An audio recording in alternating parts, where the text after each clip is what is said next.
Chers amis, bonsoir. Merci infiniment d'avoir répondu positivement à notre invitation euh, pour cette visioconférence qui va être consacrée ce soir autour de la sortie de la dernière livraison de la revue trimestrielle de l'IRIS, dont le dossier central est cette fois-ci consacré aux mondes arabes 10 ans après. Alors, je vous fais voir la couverture, mais je pense que vous l'avez déjà eu lorsque vous avez reçu les invitations.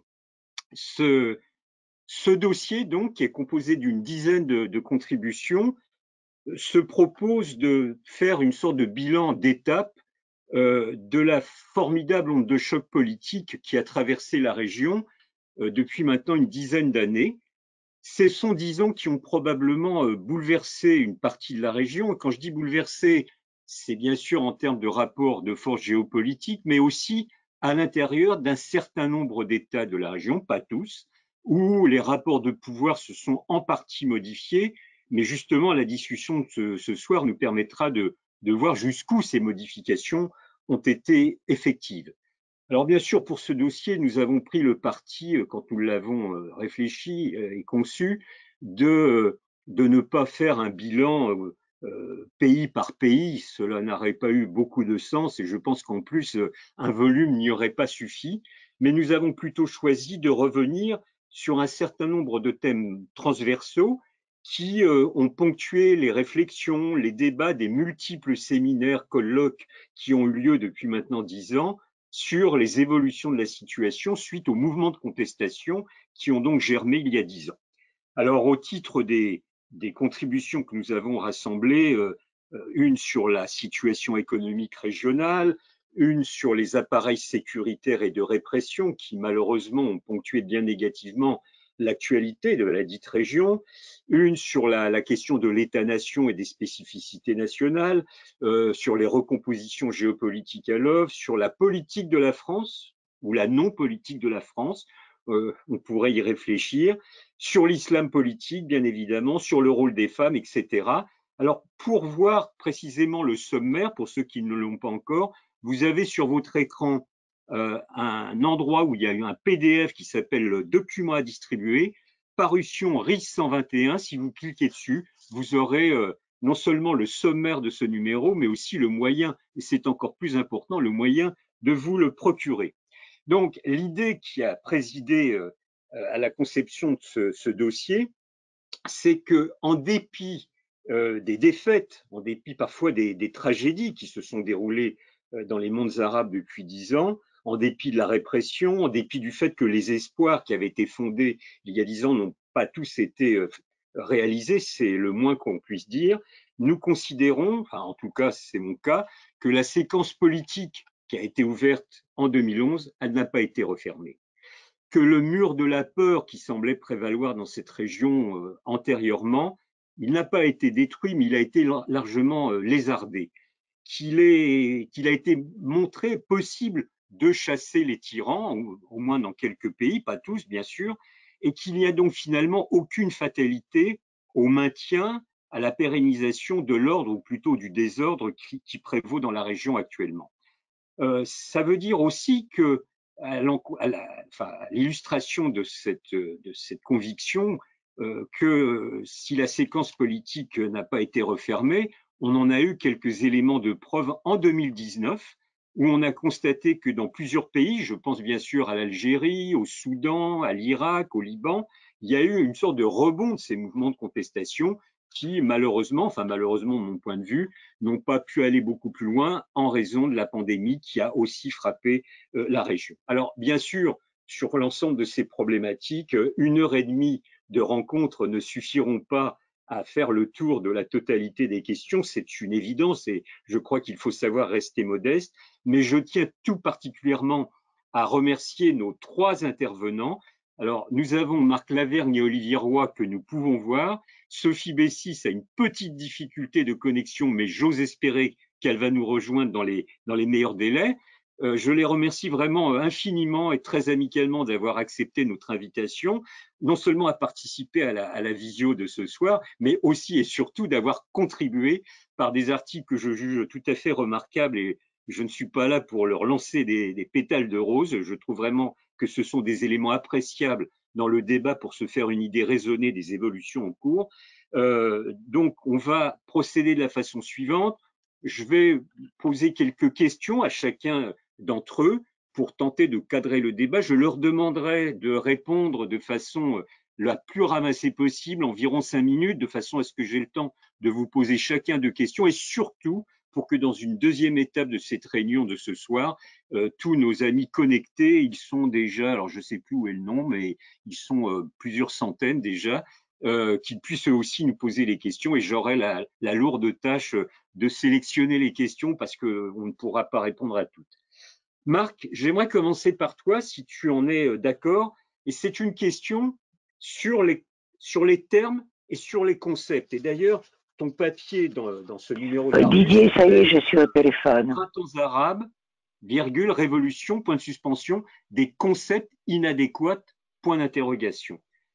Camus nous a enseigné il y a bien longtemps que mal nommer les choses, c'était ajouter au malheur du monde.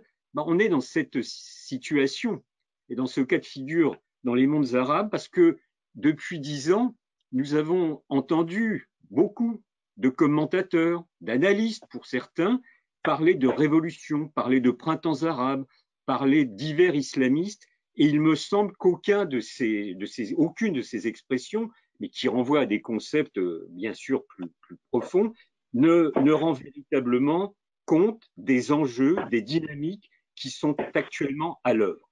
Et donc, il me semble extrêmement important de tenter de préciser la réalité des thèmes que nous avons l'habitude d'entendre, voire peut-être d'employer. Moi, j'évite d'employer ces termes de printemps arabe ou de révolution, parce qu'en réalité, ils ne rendent pas compte réellement des processus à l'œuvre. Alors, Marc, en 5 minutes, si possible, je te demanderai, si tu le veux bien, de préciser le sens de la réflexion que tu as développée dans ton article.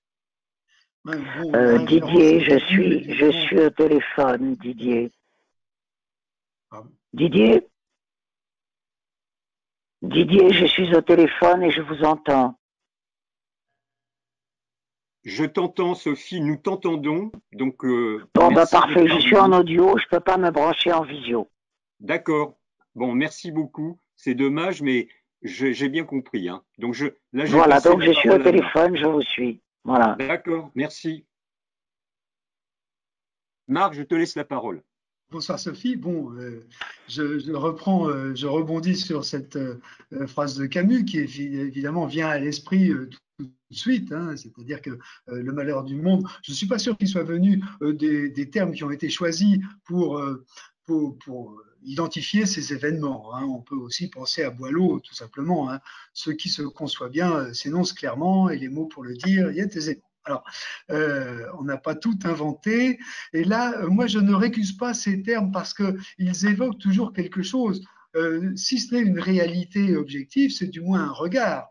Hein, et ce regard est important, ce regard positif quand il s'agit de printemps arabe. Et on a vu la plupart des vocables qui ont été utilisés, qui sont d'origine journalistique, hein, plus que diplomatique et certainement pas académique, mais ce sont des vocabulaires qui expriment une sorte d'adhésion, de tentative de comprendre ce qui se passait et de le rapprocher à des expériences historiques que nous avons, nous, que nous connaissons, nous, hein, les plus récentes étant peut-être mai 68 et d'autres étant plus anciennes, et puis des révolutions, on sait ce que c'est. Donc, j'ai essayé de faire un peu de trier ces termes et de voir à quoi ils référaient dans la bouche ou dans la plume de ceux qui les employaient.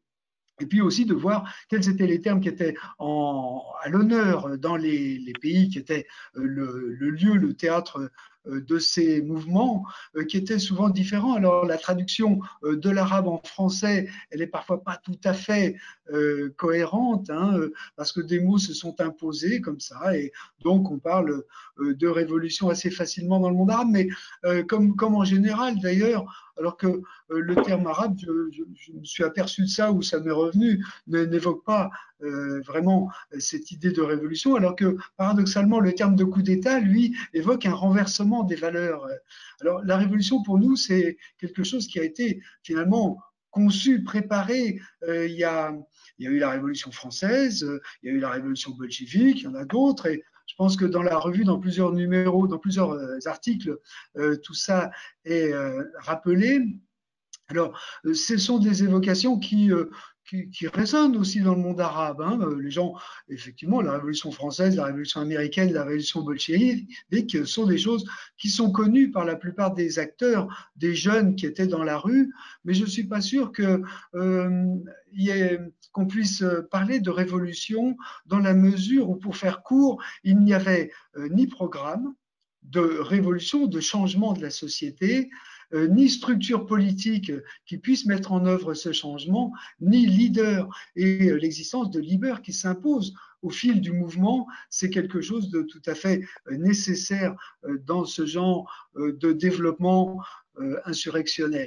Alors, on a des mouvements qu'on appelle des révolutions. Je crois pour moi que la révolution elle a eu lieu avant et c'est dans le temps long, dans les décennies qui ont précédé 2011 que les sociétés arabes ont évolué sous l'influence de différents facteurs hein, qui sont parfois les mêmes que ceux qui ont fait évoluer nos sociétés en Occident, mais qui sont aussi la montée en puissance des pays du Golfe avec ce modèle de civilisation alternative, de valeurs alternatives, je dirais, qui a été développé dans les pays du Golfe avec le consumérisme, avec l'individualisme peut-être, la rupture de liens sociaux qu'on a pu observer, l'affaiblissement de liens sociaux qui n'étaient plus assis sur des modes de production, je dirais, dans ces pays qui ont été frappés par ces mouvements. Voilà, en quelque sorte, je pourrais développer ça plus longtemps, mais effectivement, je pense qu'il est important que la parole tourne et qu'un dialogue puisse se nouer autour de cette idée, justement, que ces révolutions arabes sont un aboutissement, peut-être plus que une ouverture vers un avenir, finalement. Ok. Bah, écoute, merci d'avoir au moins commencé à cadrer l'objet de notre réunion de ce soir. Sophie, si tu m'entends bien, j'aimerais que tu nous parles un petit peu du sujet principal de ta contribution, qui est intitulé de la façon suivante: Révolutions arabes 10 ans après, : y a-t-il un rôle spécifique des femmes dans les processus de contestation? Alors, je sais que pour toi, la réflexion sur ces questions, elle n'est pas nouvelle et elle ne date pas de 2011-2012, puisque déjà en 2007, tu avais commis un livre qui s'appelait Les Arabes, les femmes, la liberté, qui était paru chez Albin Michel. Alors, je vais les faire voir là pour nos et en 1992, j'avais également coécrit un ouvrage qui s'appelait Femmes du Maghreb, l'enjeu. Ok. Donc, je voulais te poser deux questions, mais qui sont bien sûr liées l'une à l'autre sur ces problématiques. C'est tout d'abord en quoi la mobilisation massive des femmes, ça tout le monde l'a attesté, tous les témoins, et toi-même tu as largement participé au processus en Tunisie, sur place. Est-ce que la mobilisation massive de ces femmes donc revêt une signification particulière parce que ça se passe dans les mondes arabes? Et puis la deuxième question, en quoi les femmes qui étaient donc mobilisées ont-elles ou non fait valoir au cours de ces processus des revendications particulières, voire aussi des modes d'organisation particuliers? Donc c'est sur ces aspects que nous aimerions t'entendre. D'accord, je voudrais juste revenir, mais une seconde, sur ce que disait Marc Lavergne. Effectivement, sur le terme de révolution, effectivement, il n'y a pas eu dans les pays concernés de porteurs politiques du projet révolutionnaire, mais ce qui me paraît intéressant tout de même, c'est que la quasi-totalité des acteurs de ces moments insurrectionnels, de ces mouvements de soulèvement, ont employé de façon tout à fait consensuelle le terme de révolution, d'où est sorti d'ailleurs un autre terme en arabe, celui de thawar, de Thawra, révolution, de Thawar, les révolutionnaires. Donc il faut quand même tenir compte, me semble-t-il, de cette appropriation du terme de révolution, même si ces révolutions, mettons-le entre guillemets, ne cadrent pas avec les cadres historiques, disons, et conceptuels des révolutions qui se sont passées en Europe. Voilà, simplement, donc, je serais peut-être moins affirmatif que Marc pour dire est-ce que ce sont des révolutions. Dans un certain sens, oui. Et le fait que les femmes se soient massivement mobilisées dans ces soulèvements accroît, si je puis dire, leur caractère révolutionnaire. Certes, les femmes n'ont jamais été absentes des soulèvements qui ont pu agiter le monde arabe, que ce soit au moment des luttes de décolonisation où les femmes ont été très présentes, mais en deuxième ligne, toujours, elles n'ont jamais été, à quelques exceptions près, en première ligne.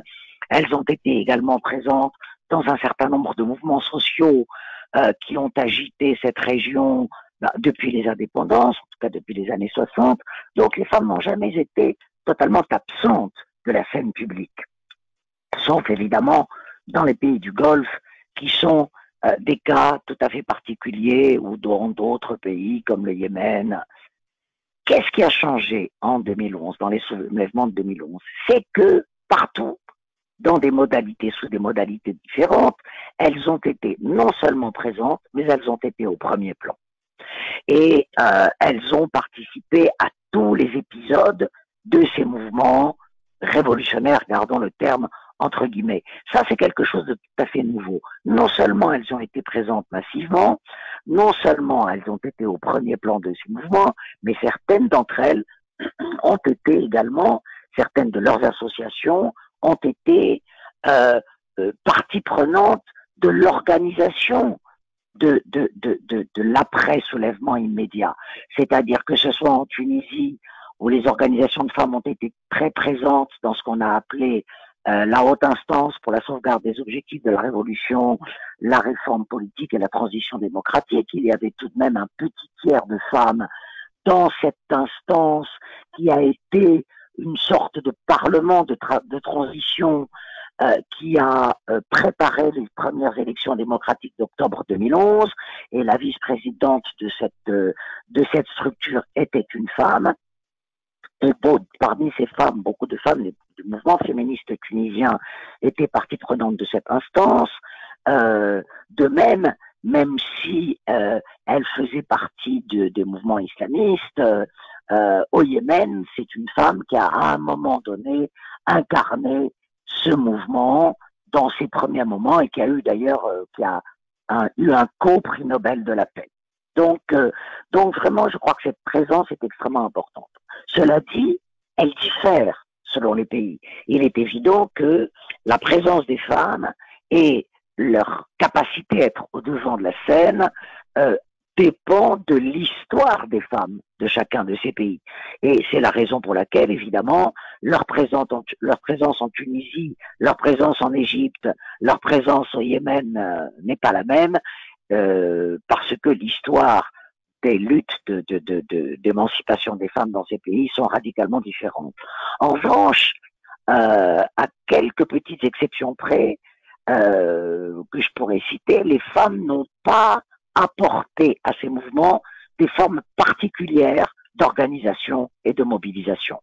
Elles se sont intégrées dans ces mobilisations, elles y ont apporté le soutien de leurs propres organisations, et certaines avec une légitimité certaine, je pense à l'Association des femmes démocrates en Tunisie, ou je pense pour le Maroc dans le mouvement du 20 février, même s'il n'a pas abouti à un changement de régime, à l'Association démocratique des femmes du Maroc, qui a joué un rôle extrêmement important également. Donc elles ont apporté leurs associations, mais le fait d'apporter leurs associations n'a pas apporté, disons, un changement des modes d'action, des modes de mobilisation de ces soulèvements révolutionnaires. Mais il faut noter, et il est extrêmement intéressant d'étudier ce que j'ai fait il y a quelques années, l'iconographie de ces soulèvements. Les photos, les vidéos, les films, et cette présence des femmes est tout à fait massive. Alors évidemment, comme je vous le disais, en Tunisie, elles sont au cœur de tout cela, et à Bahreïn, eh bien, elles sont cantonnées dans les marges. Elles sont là, elles sont présentes, mais elles sont tout autour. de la place de la Perle, elles ne sont pas au centre de la place de la Perle, et elles sont toutes voilées. Donc, elles sont tout à fait cantonnées par les organisateurs des manifestations de la place de la Perle. Elles ont une importance, on peut dire, relativement marginale.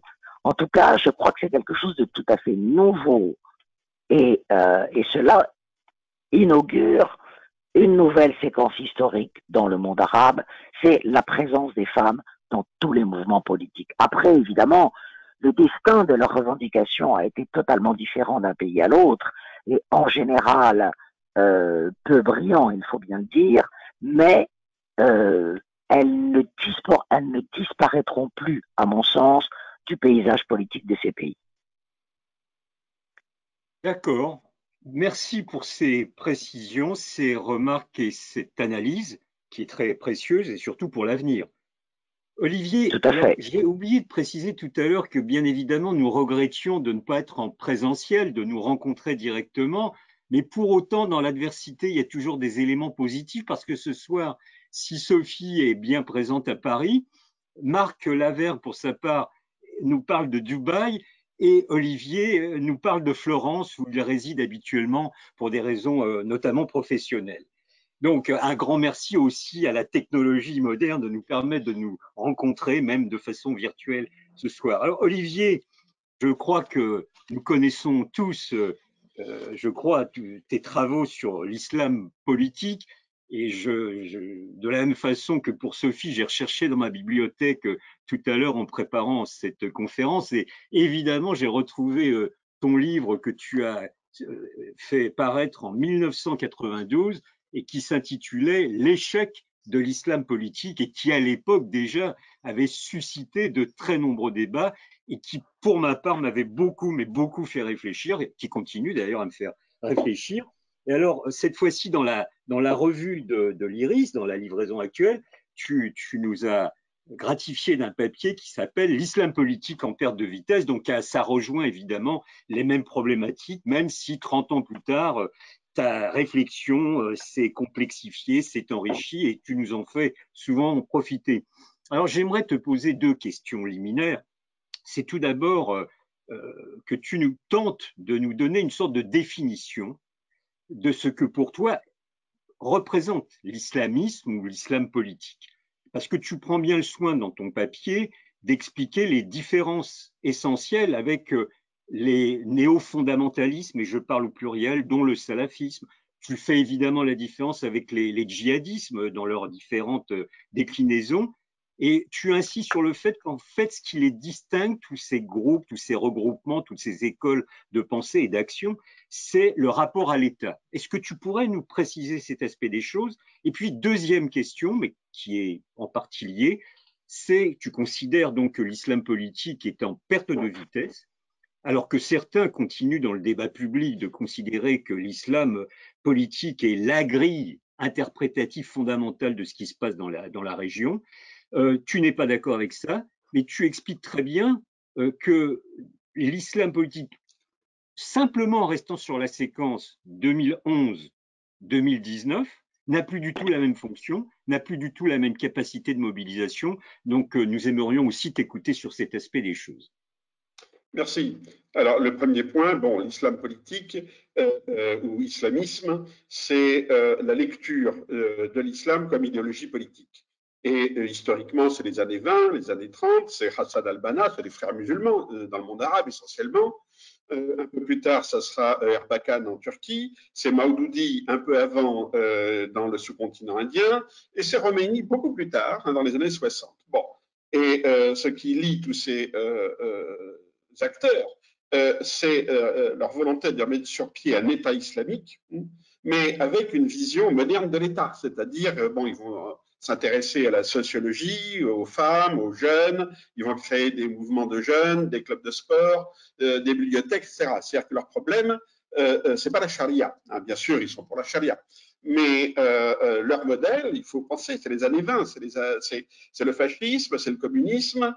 Ils partent d'un échec de l'idée de l'échec de la démocratie de type occidental et ils essaient de construire ce qu'ils appellent une troisième voie entre les différentes idéologies de l'époque et peu plus tard, entre le capitalisme et le communisme. Bon, et donc il pense à un mouvement d'avant-garde, un parti politique, également confrérie religieuse, etc., fondé sur un modèle quasi léniniste de parti politique, qui doit donc mener les masses vers le pouvoir politique, bon, qui est la prise, enfin le contrôle de l'État, que ce soit quelle que soit la manière d'accéder à l'État, c'est-à-dire par les élections ou par le djihad ou par tout ce qu'on veut. Voilà. Et j'avais dit échec de l'islam politique parce que ça ne marche pas. Hein, leur modèle de politique, de toute façon, ne fonctionne pas. Et ça donne naissance, pas naissance, mais ils sont dépassés par deux mouvements qui sont la démocratie, quoi, et l'autre, le néo-fondamentalisme, c'est-à-dire les salafistes, qui ne posent pas la question de l'État. À cette époque-là, je ne parlais pas du djihad parce que les mouvements de type djihadique n'occupaient pas l'espace qu'ils occupent aujourd'hui. Donc, fondamentalement, l'échec de l'islam politique est un échec interne, hein, de leur modèle idéologique. Alors, qu'est-ce qui s'est passé en 2011, hein? Là, je ne parle plus de leur échec interne, ça j'ai analysé ça en 92, et leur modèle ne fonctionne pas et n'a jamais fonctionné. Point. Par contre, leur manière de s'articuler sur les luttes politiques a changé pour une raison très très simple. La société a changé. Voilà. Et alors, j'ai noté trois changements fondamentaux des sociétés, disons, entre les années 80 et les années 2000. D'abord, un changement de culture politique, c'est-à-dire la fin des grands ismes, hein, pan-islamisme, pan-arabisme, etc. Et un retour aux scènes politiques locales, nationales. Mais pas dans une perspective nationaliste, hein, mais voilà. Bon. Et ce changement de culture politique, il y a aussi la disparition du leader charismatique. Hein. C'est lié à un changement de génération qui a été bien étudié par les démographes comme Farg il y a déjà quelques temps. Changement de génération qui ne suit plus du tout ces grands modèles idéologiques censés s'articuler sur les masses à travers un leader charismatique pour faire une révolution idéologique. Bon, ça c'est le premier point. On a une nouvelle génération qui apparaît et il n'y a pas de leader charismatique, et il n'y a pas d'idéologie. Le deuxième disons, symptôme d'échec, c'est que les islamistes ont perdu leur volonté d'avoir l'hégémonie sur la religion dans le champ politique. Pas l'hégémonie sur la religion en général, ça ils ne l'ont jamais eu, ils savent qu'ils ne l'ont pas. Mais ils se considéraient par définition comme ceux qui portaient la religion, l'islam, dans l'espace politique. Et ils ont été dépassés par tas d'autres mouvements, en particulier par les salafis, hein, qui sont rentrés dans le champ politique en 2011 en disant mais nous aussi, hein, on veut participer aux élections, nous aussi on a quelque chose à dire sur l'islam, on est porteur d'une légitimité islamique, etc. Et puis les islamistes n'ont pas pu s'emparer. Peut-être en Turquie c'est un peu différent, mais enfin je pense que c'est pas tant que ça. Ils n'ont pas pu s'emparer de l'appareil des institutions religieuses parce que ces institutions religieuses, elles ont été étatisées, en gros. Hein. Elles se sont transformées en administration d'État et qui peuvent très très bien suivre les islamistes s'ils ont l'État, mais en fait qui sont sur des logiques totalement différentes. Et le troisième point, c'est la diversification du champ religieux. C'est-à-dire qu'aujourd'hui, dans la génération actuelle, il y a bien cette idée que le champ religieux est diversifié, il y a une individualisation de la foi, il y a une moins grande adhésion collective, je dirais, à la religion, c'est devenu beaucoup plus individualiste. On a noté au Maghreb très nettement l'extension de l'athéisme, par exemple, ou des conversions, ou une distanciation par rapport à la religion des parents, etc., etc. Et cette diversification du champ religieux fait que les islamistes, dans le fond, perdent leur fonction, hein, qui est de mobiliser la religion pour le pouvoir politique. Voilà, pour moi, c'est les trois points qui ont changé en 2011 par rapport à ce que j'écrivais en 92. Merci beaucoup. Sophie, je voudrais te poser une autre question, et puis bien évidemment, vous pouvez réagir les uns par rapport à ce que Oui, vous expliquez, mais comment dire, euh, clairement, il y a une bonne partie des aspirations qui n'ont pas été réalisées, il y a une partie des revendications qui n'ont pas été satisfaites. Alors, bien sûr, pour expliquer ce phénomène, il y a la violence des appareils d'État, de la brutalité de la répression, mais il y a sûrement aussi un autre facteur, un autre paramètre, comme toujours. Il y a probablement la grande faiblesse de ces mouvements, de ces processus, c'est qu'il n'y avait pas d'objectif de prise du pouvoir. Alors, peut-être la Tunisie est-elle ou constitue-t-elle une exception, mais déjà sur ce point, n'y a-t-il pas matière à réflexion et il n'y avait pas non plus de oui, parti ou d'organisation susceptible de fixer des objectifs, de faire des propositions alternatives. Alors, évidemment, il y a une oui, contradiction majeure parce que chacun comprend que dans les régimes autoritaires, dictatoriaux, il est infiniment compliqué de procéder à l'organisation de partis, de mouvements, de syndicats, voire. Et en même temps, quand ces mouvements éclatent, éclosent, eh bien, il y a la question de ce manque d'organisation. Et là où on voit justement que les processus ont été les plus loin, la Tunisie, par exemple, que tu connais parfaitement, mais aussi le Soudan plus récemment, c'est là où tout justement à il y a des fait. structures antérieures qui ont pu se constituer au prix de mille difficultés. Donc, quelle est ta réflexion sur cette dialectique compliquée et contradictoire entre l'inexistence ou la très grande faiblesse, serait-il plus précis de dire, de ces mouvements et le fait que quand le mouvement éclate, il y a un manque de structuration possible. Alors, c'est dû à plusieurs raisons. Je voudrais d'abord revenir quand même sur ce que disait Olivier Roy, dans la mesure où, si je prends le cas tunisien, il est évident que le parti islamiste Nahda n'a pas eu un objectif de prise du pouvoir par la force, mais qu'il a simplement mis à profit la chute du régime Ben Ali pour pour arriver non seulement aux portes du pouvoir, mais au cœur du pouvoir.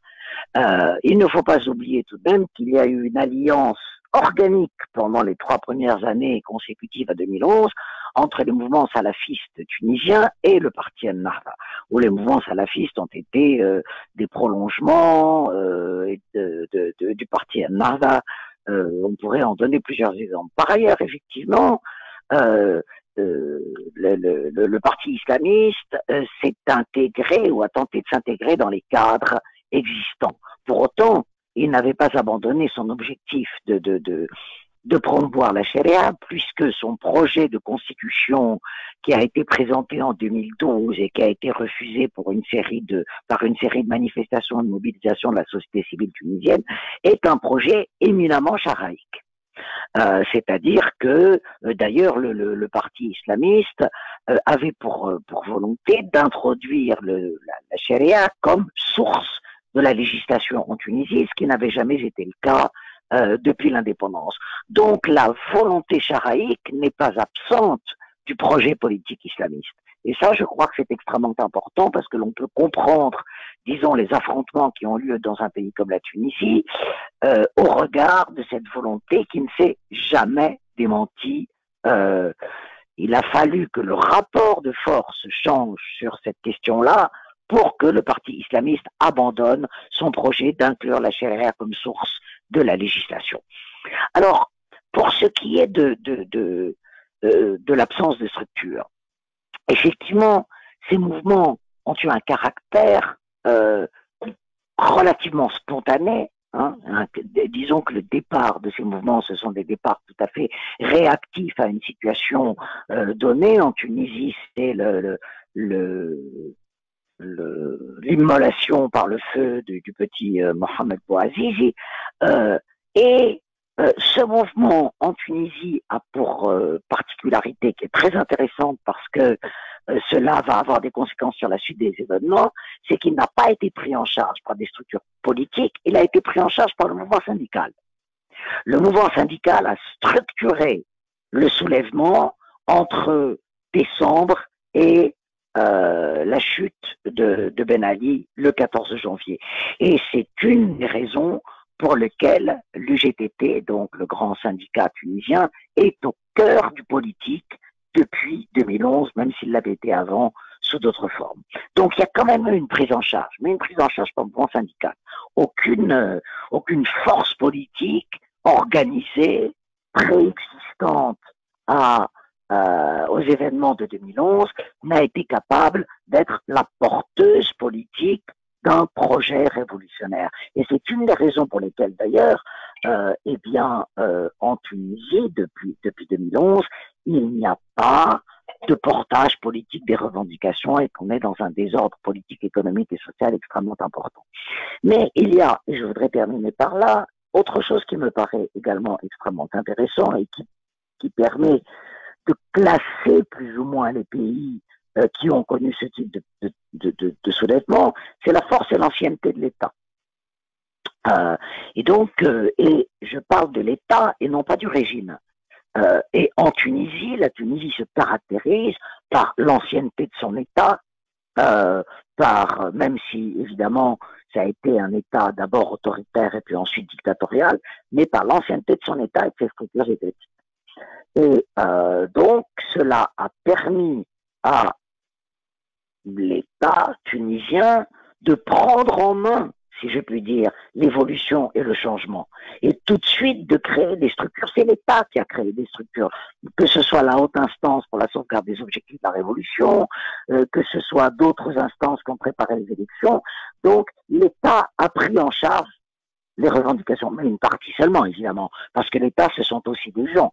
Et ce n'étaient pas des gens nouveaux. C'était des gens de l'ancien régime, que ce soit l'opposition ou d'ailleurs l'ancien parti unique. Tandis qu'il y a des pays où l'État n'a pas assuré ce rôle.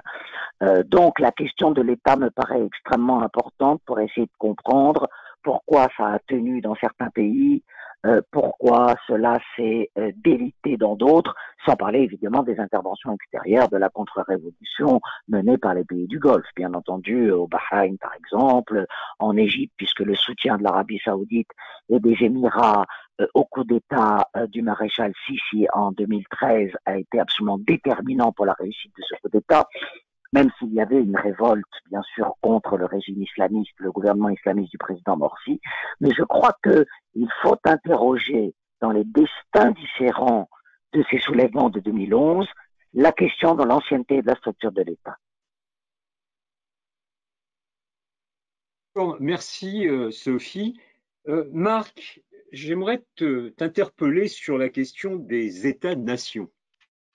Oui. Est-ce que ce concept a une réalité dans les mondes arabes et au Moyen-Orient d'ailleurs d'une façon plus générale, parce que beaucoup considèrent que ce concept n'est plus ou n'est pas véritablement efficient pour comprendre les dynamiques sociales et politiques dans la région. Rappelons-nous qu'en 2014, quand il y a eu l'affirmation, l'émergence et l'affirmation spectaculaire d'ailleurs de l'État islamique, beaucoup nous avaient expliqué que c'était bien la preuve de la fin des États-nations. Alors chacun se souvient de la fameuse vidéo de propagande de Daesh sur la frontière entre la Syrie et l'Irak, c'était la fin de l'ordre Sykes-Picot, etc. Bon, enfin, manque de chance, d'ailleurs, c'était pas l'endroit par lequel passait la ligne Sykes-Picot, mais peu importe, c'est secondaire. Je pense qu'il n'en est rien.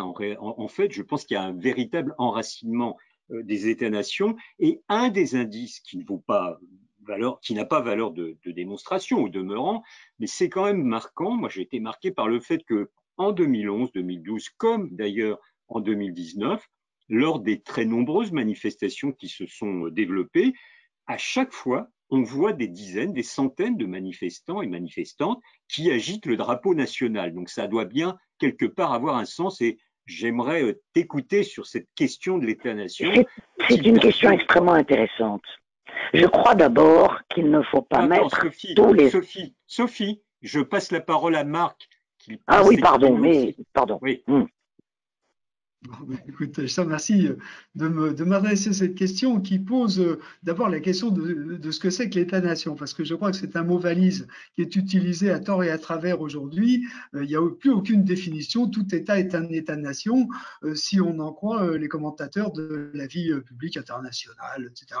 Et donc, l'État-nation, qu'est-ce que c'est effectivement dans le monde arabe? Je crois que un État, c'est une structure politique qui administre un État et avec un gouvernement. Et la nation, c'est un vouloir vivre ensemble. En tout cas, c'est ce qu'on m'a appris à Sciences Po il y a à peu près 50 ans de ça.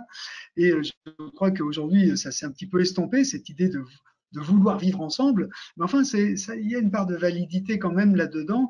C'est-à-dire que, comme tu le rappelais à l'instant, les gens ont brandi des drapeaux de leur pays. Moi, je trouve qu'il n'y a rien de très étonnant ni de très nouveau là-dedans.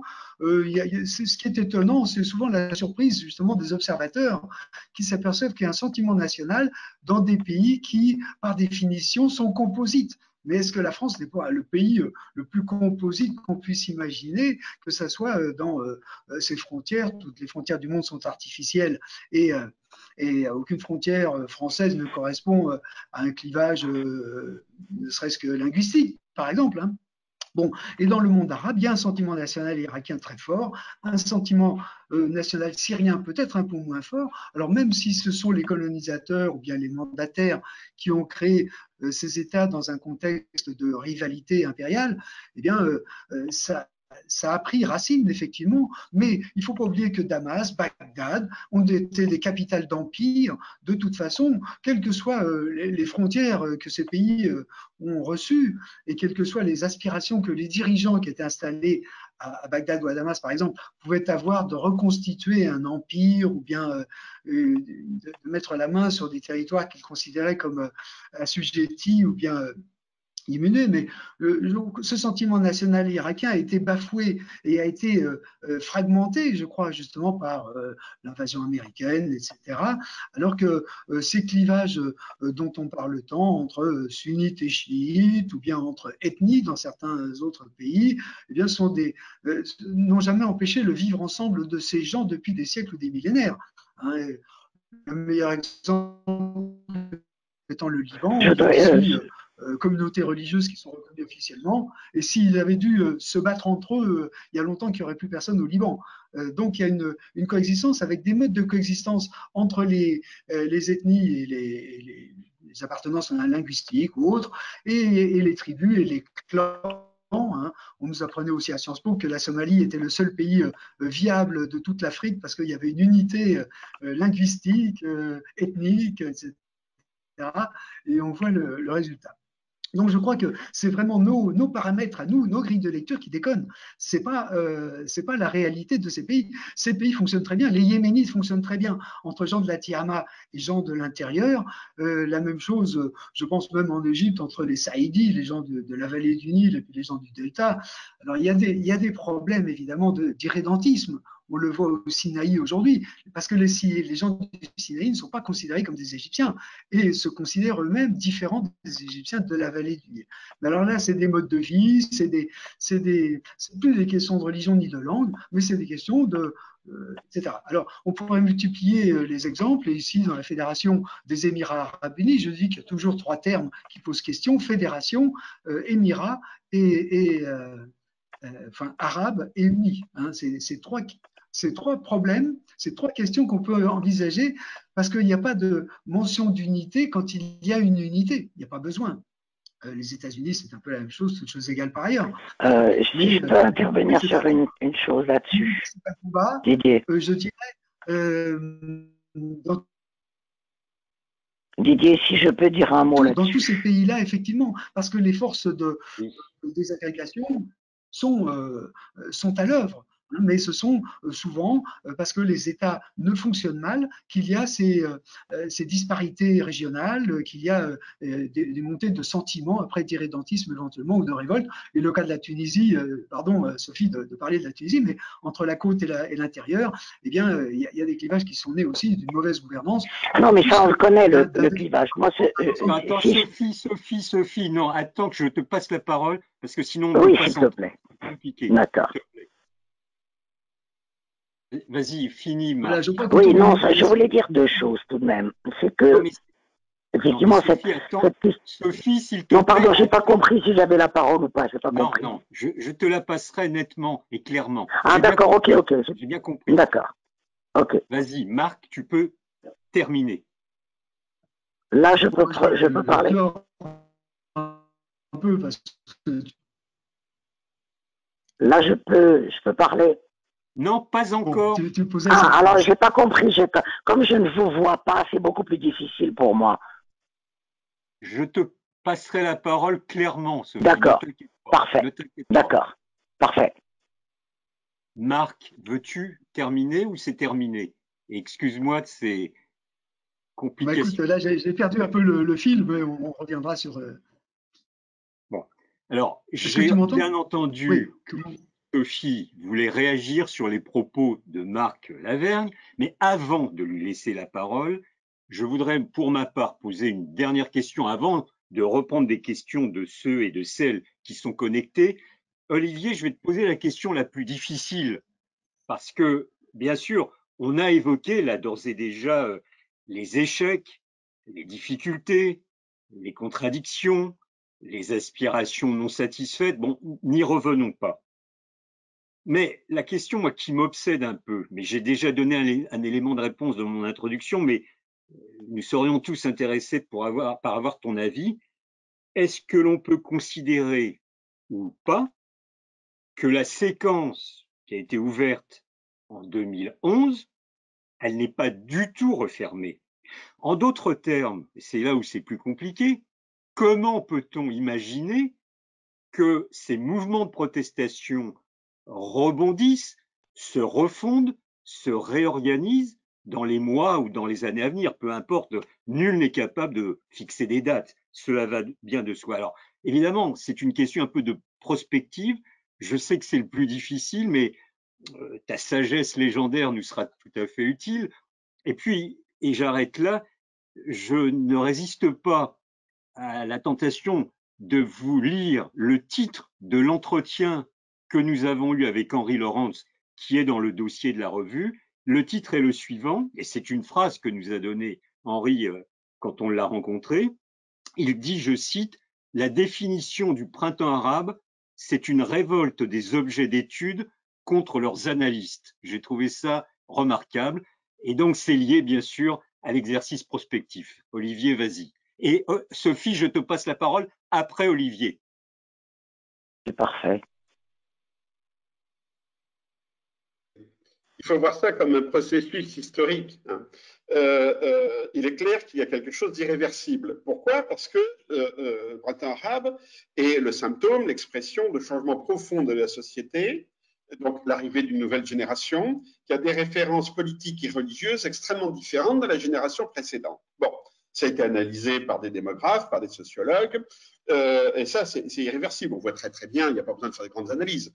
On voit très très bien que le Irak, bon, ben, c'est pas les manifestations d'il y a 20 ans, 30 ans maintenant, pardon, en Algérie. Voilà, il y a, et la question n'est pas la sincérité des acteurs, c'est complètement différent. C'est qu'on a de nouveaux acteurs, de nouvelles logiques politiques, une nouvelle sociologie, et donc il y a une irréversibilité. Maintenant, le problème, c'est quelle forme politique peut prendre cette révolte-là. Et ce qui est intéressant, c'est qu'on est resté dans la révolte, hein, et pas dans l'institutionnalisation ou le passage politique.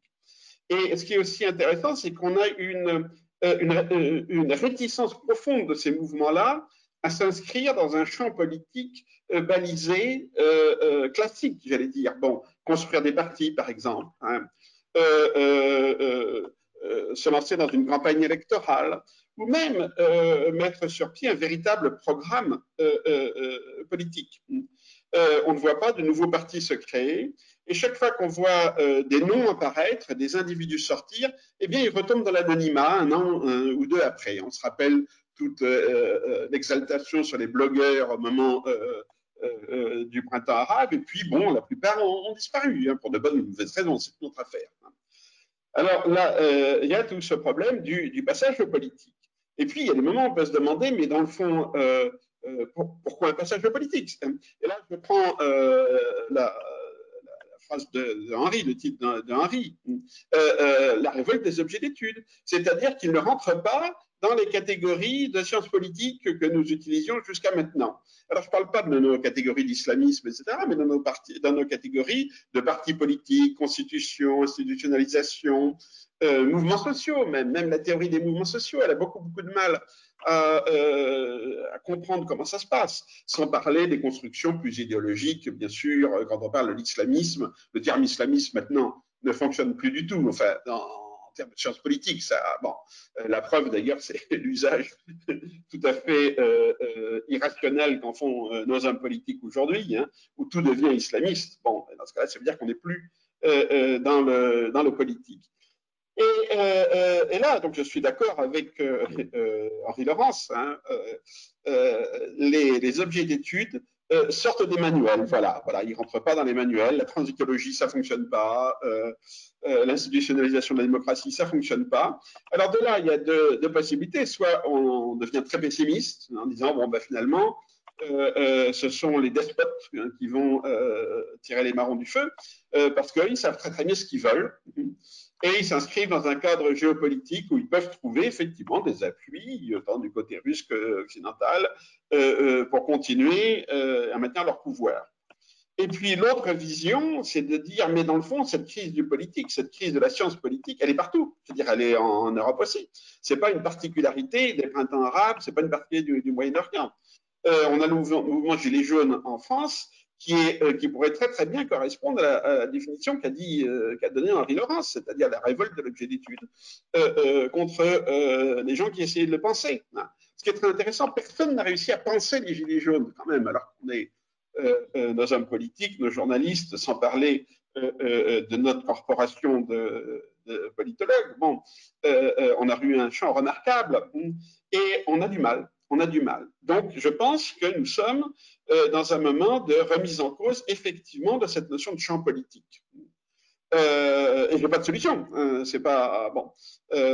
Voilà, il faut attendre un petit peu que nos objets soit s'agissent, hein, soit suivent les manuels de sciences politiques, soit inventent véritablement de nouvelles formes de passage politique. D'accord. Alors, Sophie, je crois que tu voulais répondre à Marc, si j'ai bien compris. Répondre, non, mais simplement peut-être apporter un petit bémol. C'est-à-dire que le monde arabe, en définitive, il faut également le déconstruire. Et il y a des différences absolument essentielles dans la formation des États de cette vaste région, à commencer par les différences, en fait, entre le Maghreb et le Mashrek, l'Égypte n'appartenant d'ailleurs ni au Maghreb ni au Mashrek, l'Égypte étant quelque chose à elle toute seule. Et donc, il y a dans cette partie du monde extrêmement hétérogène, dont on oublie souvent l'hétérogénéité, il y a des temporalités différentes dans la formation des États. Et donc des perceptions différentes de l'État-nation auquel on appartient.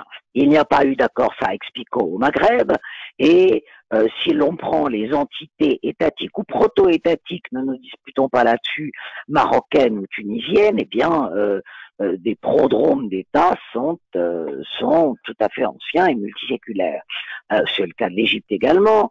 En revanche, effectivement, dans des pays comme l'Irak, comme la Syrie, les choses sont plus compliquées. Et je dirais que, et malgré le fait que le sentiment d'appartenance existe, et qu'il faut peut-être considérer les choses sous un angle différent. C'est-à-dire, dans un certain nombre de pays, il y a plusieurs strates identitaires chez les habitants de tel ou tel pays. L'essentiel, en définitive, c'est que ces strates identitaires n'entrent pas en conflit l'une avec l'autre. Ce n'est pas le fait qu'il y ait plusieurs strates identitaires qui est un problème. C'est le fait de savoir et de comprendre pourquoi elles entrent en conflit, quels sont les facteurs historiques, sociologiques, politiques, etc., pour lesquels elles entrent en conflit. Et un dernier mot sur la côte et l'intérieur de la Tunisie. Bien entendu, ce clivage existe. Jusqu'à une période récente, il n'a pas vraiment, depuis l'indépendance, remis en cause l'appartenance à quelque chose de commun qui s'appelle la Tunisie. Ok, Sophie. Alors, je vais prendre maintenant des questions et vous me pardonnerez parce qu'on a un petit souci technique, mais par des captures d'écran, j'arrive à avoir les questions grâce à à Nathalie, notre animatrice technique, si je puis dire.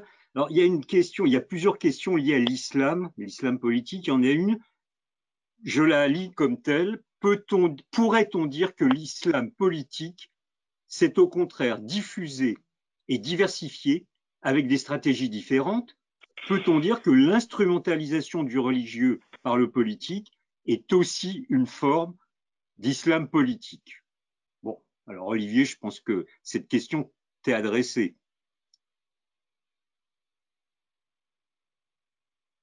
Ton micro, Olivier, ton micro.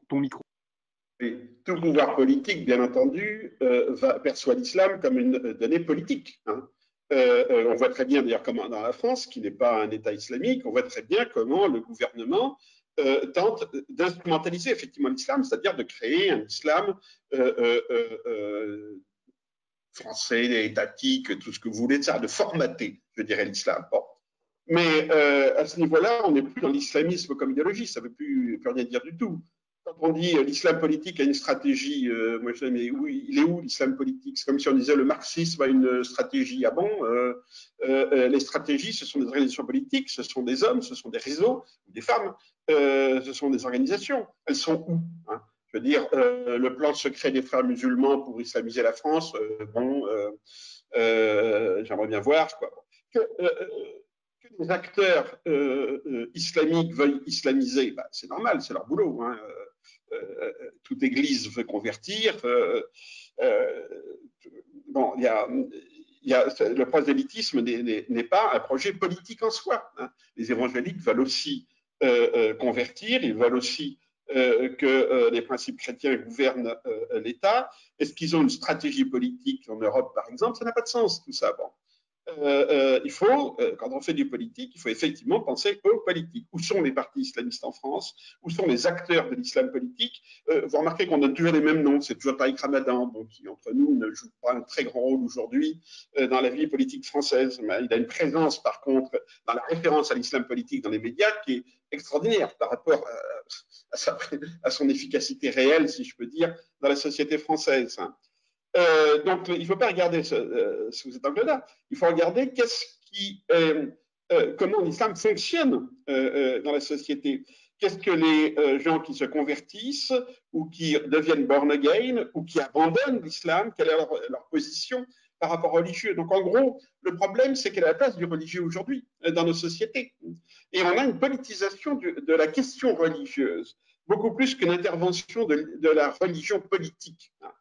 Les évêques n'ont pas de stratégie politique, mais ils ont une importance politique par leur insistance sur un certain nombre de questions, comme l'avortement par exemple, sur leur opposition à la nouvelle loi sur le séparatisme, parce qu'elle se retourne également contre le catholicisme, etc.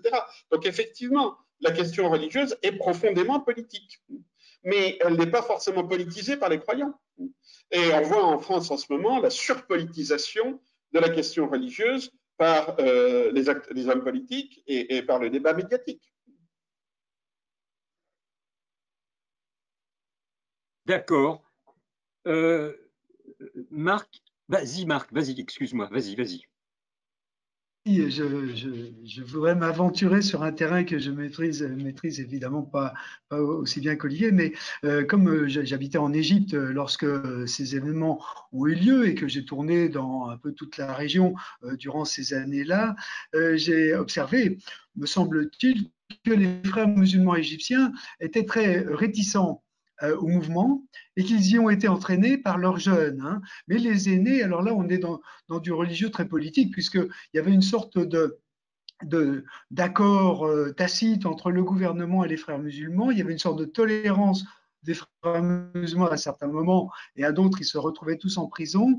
C'est-à-dire que les frères musulmans eux-mêmes étaient un mouvement composite, hein, et ça s'est bien vu lors de cette révolution, d'un point de vue social comme d'un point de vue de l'âge. Alors, il y avait des bourgeois, même des grands bourgeois, des entrepreneurs frères musulmans, et puis des jeunes qui étaient à la limite du lumpenprolétariat.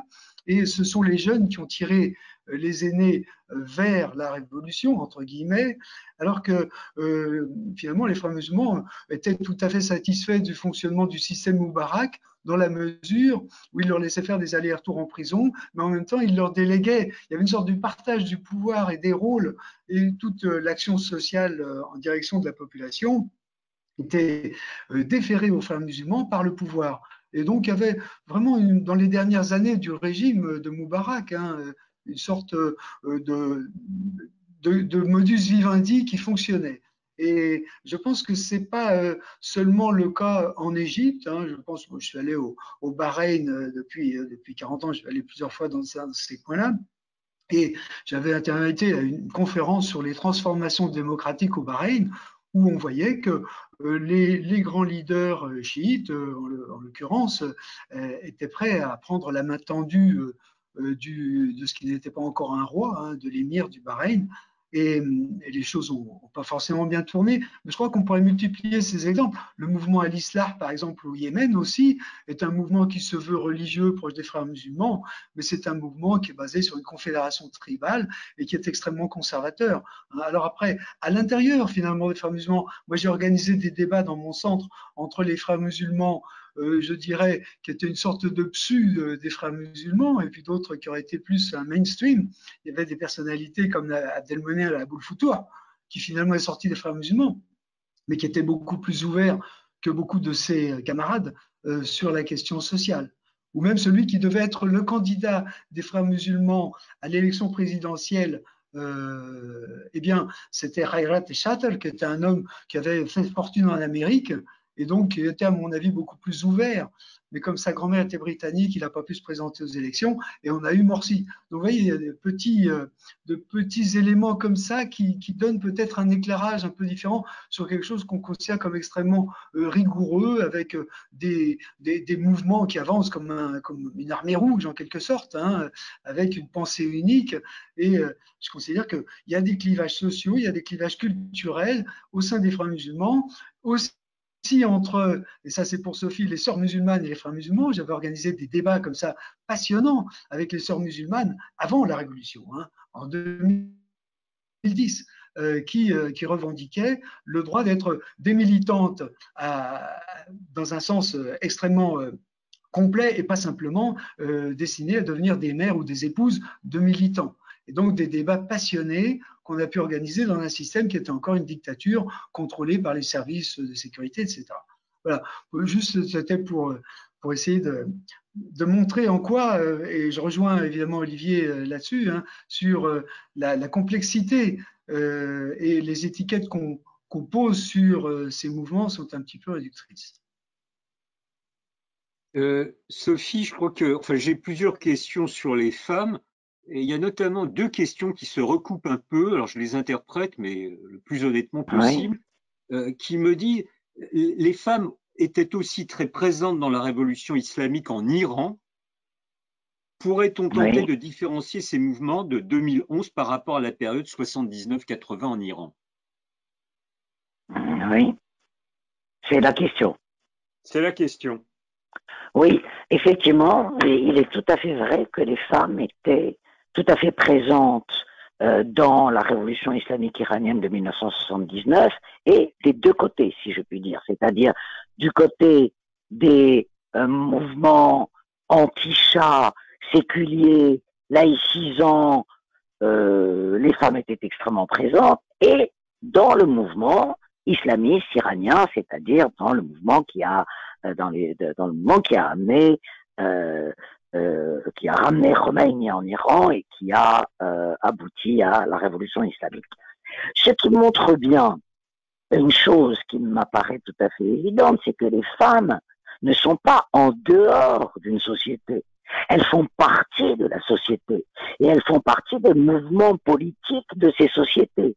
Donc, partout, il y a un clivage entre les femmes qui se reconnaissent dans les rhétoriques islamistes, et il y en a dans tous les pays du monde, au-delà d'ailleurs du monde arabe, puisque on parlait de l'Iran, on peut également parler de la Turquie, donc dans ce vaste ensemble arabo-turco-persan, Donc, les femmes sont partie prenante des clivages politiques qui existent au sein de leur société. Mais ce qu'il convient de dire et qui a été dit, je crois, par Olivier Roy ou Marc Lavergne, j'ai oublié, et qui est très intéressant, c'est que même chez les femmes des mouvements islamistes, qui peuvent avoir des rhétoriques parfaitement réactionnaires, au-delà de leur conservatisme extrêmement réactionnaire, et on peut en donner un tas d'exemples, il y a tout de même des acquis qui ont été apportés par les 60 années qui viennent de s'écouler, auxquels ces femmes islamistes ne sont pas prêtes à renoncer. La scolarisation, bien évidemment, le salariat, là où les femmes ont eu un accès relativement large au travail salarié. Bon, il ne faut pas oublier que dans toute cette région, c'est la région du monde où les femmes ont le moins accès au travail dans la sphère publique, hein, d'après les statistiques des rapports d'études sur le monde arabe. Mais tout de même, il y a des femmes salariées, la scolarisation est quelque chose de très important. Dans un certain nombre de pays, la contraception, et les femmes des milieux islamistes ne sont pas prêtes non plus à renoncer à la contraception. Donc même au sein des mouvements les plus réactionnaires, eh bien, il y a des facteurs de changement qui sont extrêmement importants. Mais ce qu'on peut retirer de la comparaison 79, Iran, 2011, monde arabe, c'est que on ne peut pas considérer les femmes, ce qu'on appelle les femmes, quand on est, ou la femme, quand on essentialise totalement la question, comme en dehors de la société. Elles en partagent les luttes, les clivages, les positionnements politiques et idéologiques. Merci Sylvie. Peut-être Olivier, j'ai une question qui est formulée de la façon suivante. Dans le cadre du conflit syrien et plus généralement, comment analysez-vous cette manière de classifier la rébellion armée en, entre guillemets, modérés et radicaux? Ces classifications ont-elles un sens ou sont-elles uniquement modelées par des intérêts politiques? Ces classifications ont le sens que leur donnent ceux qui classifient. C'est évident que si on considère que le problème c'est l'islam politique, alors plus un mouvement se réclamera de l'islam, plus il sera vu comme radical. Si on pense au contraire que c'est la démocratie, bon, ben, plus le mouvement est démocrate, ça. Mais ceci dit, c'est pas bon, c'est une très mauvaise grille de lecture. Il faut prendre les différents mouvements par rapport à leur programme politique et leur modalité d'action, parce que vous pouvez avoir des mouvements qui ont un programme gentil, qui sont pour la démocratie, etc., mais qui sur place sont extrêmement violents et intolérants.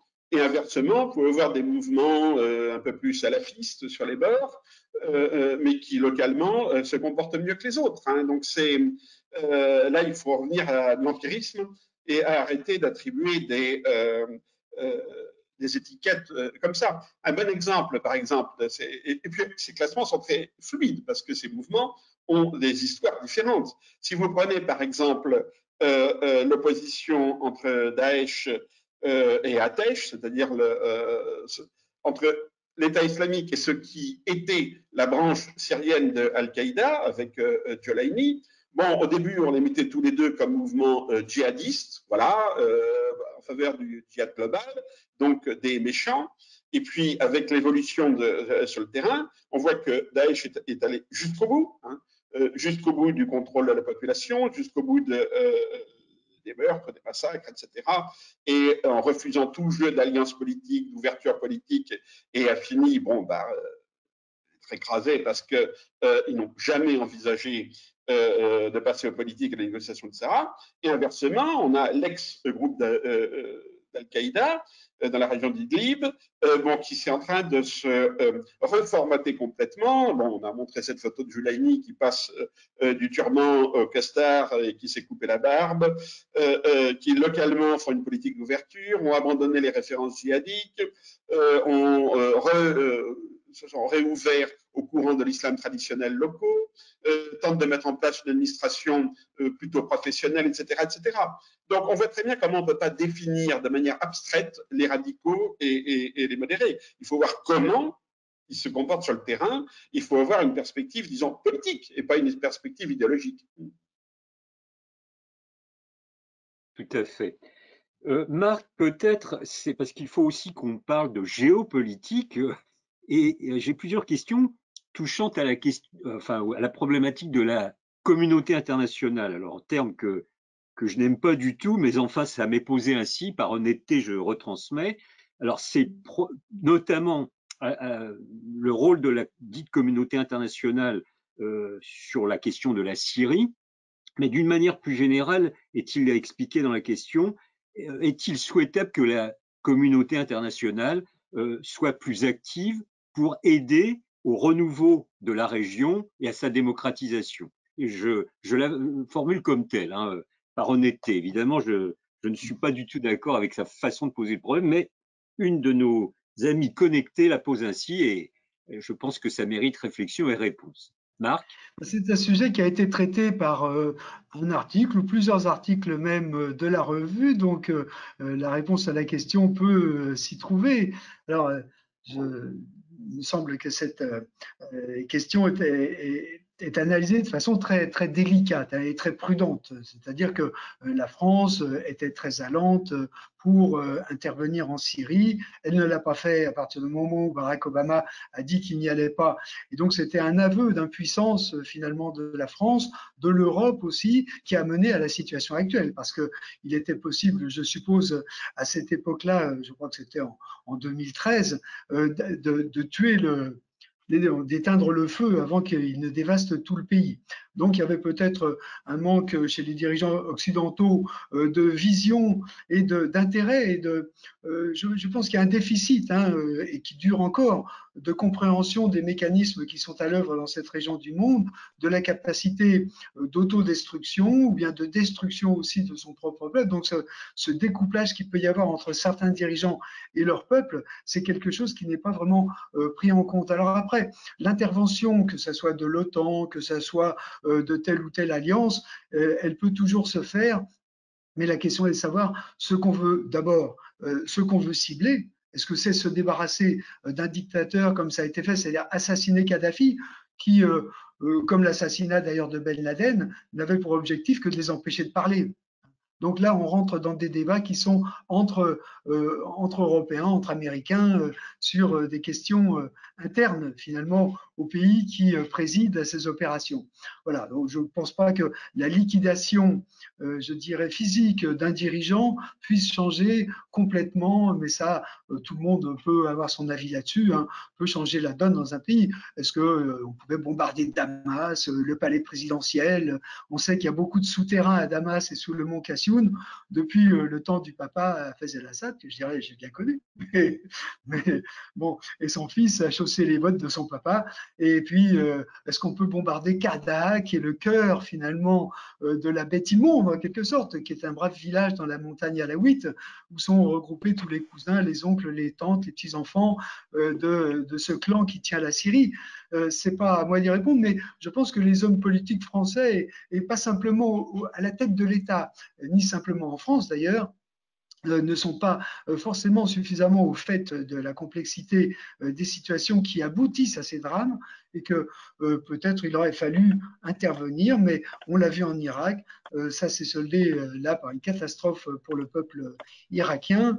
Donc le débat, à mon avis, est encore ouvert, fallait-il intervenir ou pas. Quand on a dépassé, je dirais, il y a quelque chose qui n'était pas du ressort de la réflexion individuelle ou collective, qui était qu'il y a des normes de droit international qui ont été bafouées et que soit on les respecte toutes, soit on n'en respecte aucune.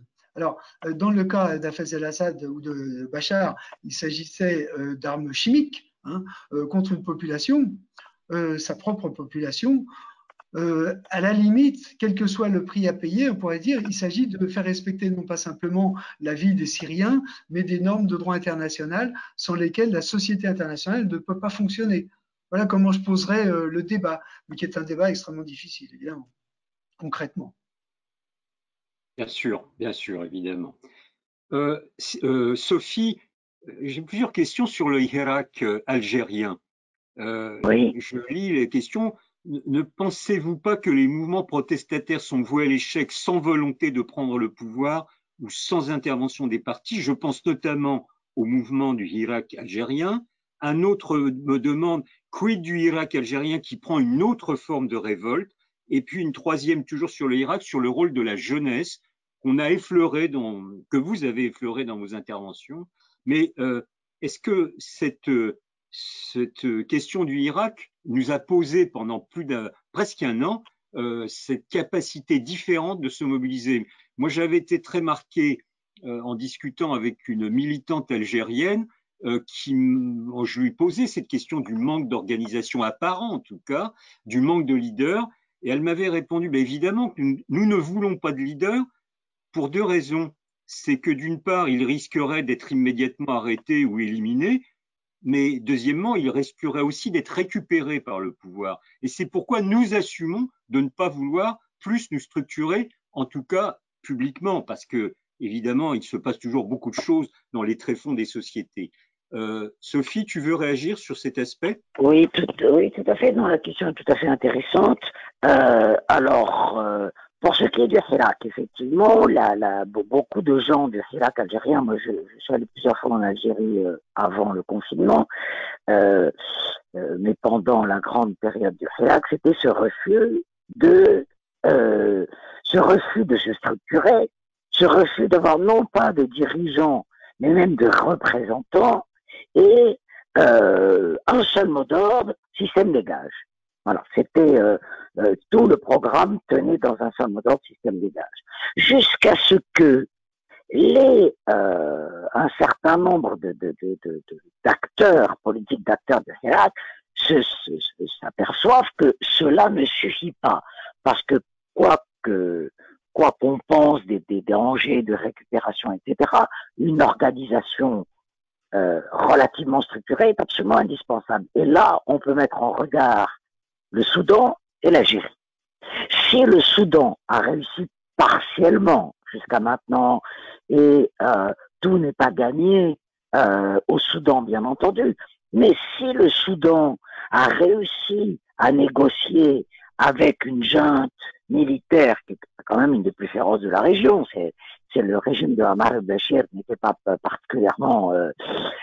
particulièrement tendre avec ses opposants, c'est que tout de suite, le Hirak soudanais s'est donné une structuration et avait, bien entendu, des structurations, une histoire politique qui n'est pas du tout, évidemment, la même que l'histoire politique de l'Algérie.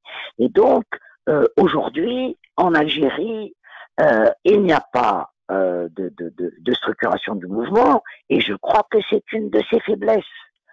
C'est une de ses faiblesses parce que d'abord les différents acteurs du mouvement ne sont pas d'accord sur supposons que le système dégage, et après il y a les partisans d'une assemblée constituante, mais tout le monde n'est pas partisan de l'élection d'une assemblée constituante. Il y a évidemment une dimension sur la nature des institutions qui prendrait la suite de ce qui existe aujourd'hui. Il y a des divergences extrêmement importantes sur la nature des institutions, c'est-à-dire sécularisation ou pas du régime. Il ne faut pas oublier tout de même qu'on oublie qu'au niveau législatif et juridique, le régime algérien est un des moins séculiers de la région. Donc les divergences sont très importantes et on sait pour l'instant ce qui tient lieu de régime malgré son affaiblissement récent, eh bien tire parti de ce spontanéisme du Hirak algérien. Donc on n'arrive pas à la configuration de la ferme des animaux de Orwell immédiatement, ça c'est un souci tout à fait légitime, mais un minimum d'organisation est absolument indispensable si l'on veut tenir tête ou négocier également, parce que la plus grande partie des gens de Hirak disent système des gages. Quand il y a un système qui est aussi bien structuré, aussi ancien, qui arrive à tenir un pays depuis 60 ans, eh bien, les Soudanais ont compris qu'il convenait de négocier. pour créer un rapport de force. Alors, le rapport de force aujourd'hui en Algérie est uniquement dans la rue. C'est extrêmement important, mais cela ne suffit pas à mon sens. Merci Sophie. Olivier, peut-être une question alors qui embrasse beaucoup de sous-questions en réalité, mais elle pose quand même sur le fond des vraies problématiques. Je te la lis, hein, Olivier. Les prochaines émeutes pourraient-elles amener à l'éclatement de certaines nations, faisant le fruit, alors je pense que c'est faisant le jeu de l'Iran pour récupérer les zones chiites, et le jeu des États-Unis et de la République populaire de Chine, n'ayons pas peur des mots, pour l'accès au pétrole à un moindre coût. Bon, en réalité, derrière cette question, c'est tout le problème de l'équilibre régional, le vieux désir des néoconservateurs américains de reshaping the Middle East. Est-ce qu'il y a une hypothèse à peu près réaliste de voir cette hypothèse, ce schéma se réaliser, ce que je ne pense pas du tout au demeurant? Oui, là je suis tout à fait d'accord avec ce que disait Marc Lavergne tout à l'heure. On a un renforcement des États-nations, quelle que soit l'origine de ces États-nations.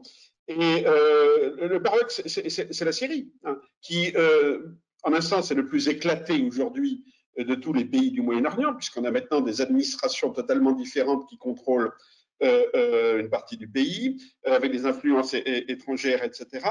Et en même temps, bon, ben, la Syrie existe toujours. Aucun de ces mouvements, même les Kurdes, ne sont pas dans une logique de créer un État-nation kurde. C'est ça un peu le critère. C'est que font les Kurdes dans tous ces différents espaces. Et moi, je vois comment les mouvements kurdes, paradoxalement, se nationalisent. Le PKK est profondément turc.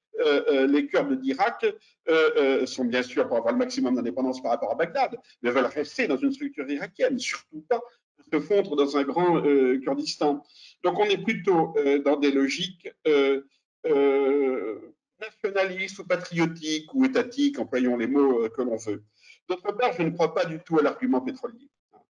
Je pense que depuis plus de 20 ans, le pétrole n'est pas un enjeu stratégique au Moyen-Orient, n'est plus un enjeu stratégique au Moyen-Orient. Il l'a peut-être été. Aujourd'hui, les Américains sont exporteurs de pétrole. On n'est plus du tout dans la question du contrôle des zones de production pétrolière. Un bon exemple, c'est l'intervention militaire américaine en Irak en 2003.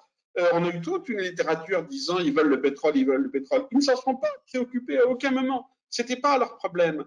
Et j'allais dire, si ça avait été leur problème, on aurait été rassurés. On aurait été dans une logique qu'on comprenait parfaitement, cynique, économique, mais pensable en termes géostratégiques. Mais non, ils voulaient vraiment faire du reshaping du Middle East. Ils voulaient vraiment transformer le Moyen-Orient. Et ça, on n'arrive pas à l'admettre. Hein. On se dit, mais c'est pas possible. Ça, c'est du blabla. Ils voulaient le pétrole. Non, non. Et cette perspective de remodeler le Moyen-Orient, qui voulait faire un terme politique. D'ailleurs, les Américains n'étaient pas du tout pour refaire les frontières. Hein, ça n'a jamais été ça. Eh bien, c'est un échec, c'est-à-dire que les évolutions démocratiques ne se font pas du tout dans un contexte de rivalité stratégique entre grandes puissances. C'est des mouvements parfaitement autonomes. Hein, le Irak n'est pas dirigé par la moindre grande puissance qu'on veut. Et on voit en Irak, qui est l'objet effectivement de luttes d'influence entre Américains, Iraniens, etc., eh bien, on voit une volonté irakienne hein, qui n'arrive pas à se concrétiser pour le moment sur le plan politique. Mais c'est clair que l'Irak n'est ni iranienne ni américaine, elle ne le sera pas. En effet. Écoutez, malheureusement, le temps passe véritablement très vite, trop vite en votre compagnie. Je vais vous demander un tout petit exercice pour terminer. Il nous reste quelques minutes. Vous êtes tous les trois des observateurs de très longue date de la région. J'aimerais simplement vous demander, depuis 10 ans, depuis le début de ces mouvements de protestation, quelle est l'image ou le fait ou la leçon principale que vous pourriez tirer? Tout cela en 1 minute chacun. Alors Marc, je te laisse la parole.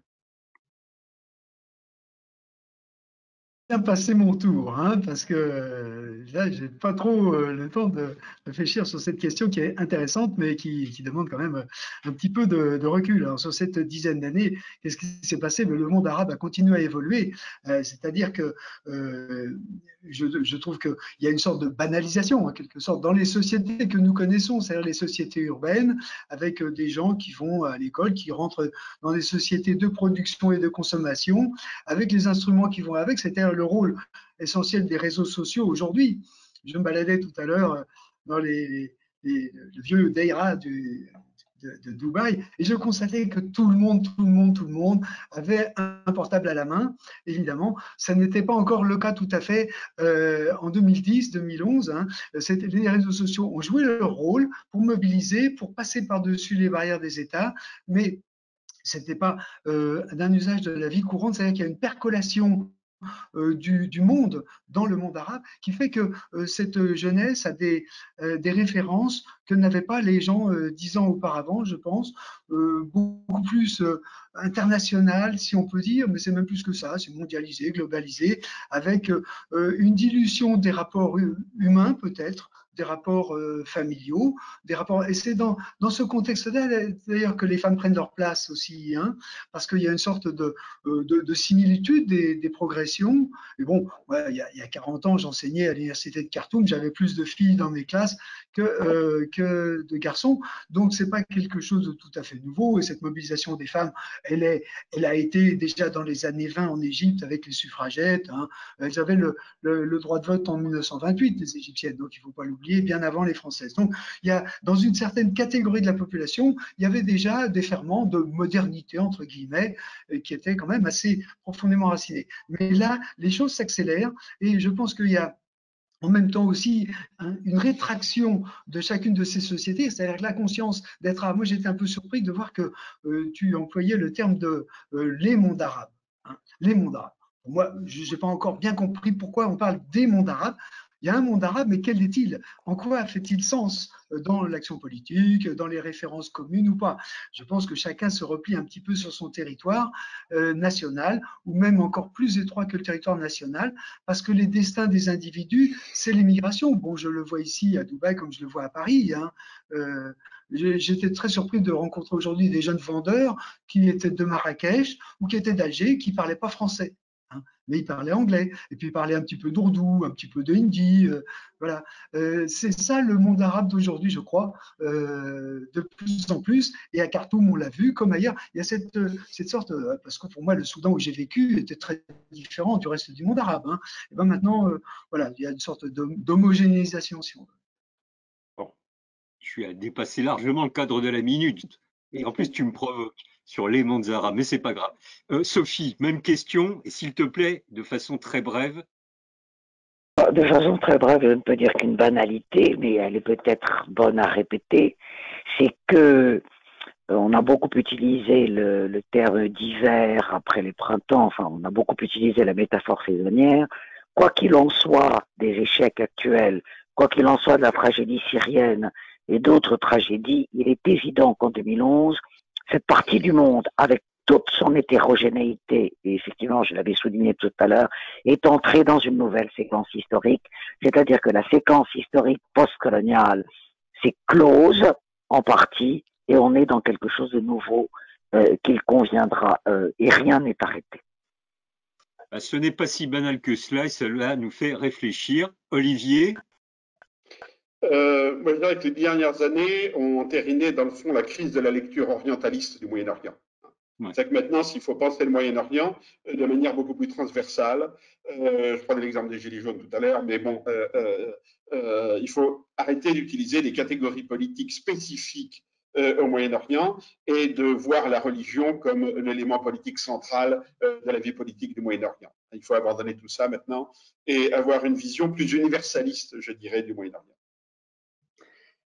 Merci, ce sera le mot de la fin. Alors véritablement un grand merci à vous trois pour la richesse de vos remarques. Cela, j'espère, nous fera tous réfléchir, nous donne des clés d'analyse qu'il faut sûrement approfondir. Donc j'espère qu'on se retrouvera prochainement et j'espère en présentiel pour continuer ces débats tout à fait passionnants.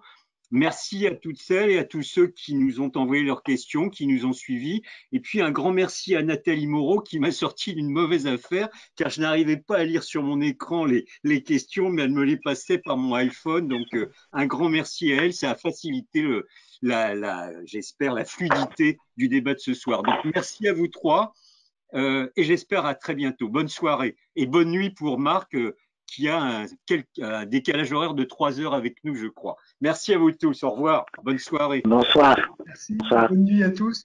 Bonne soirée. Voilà.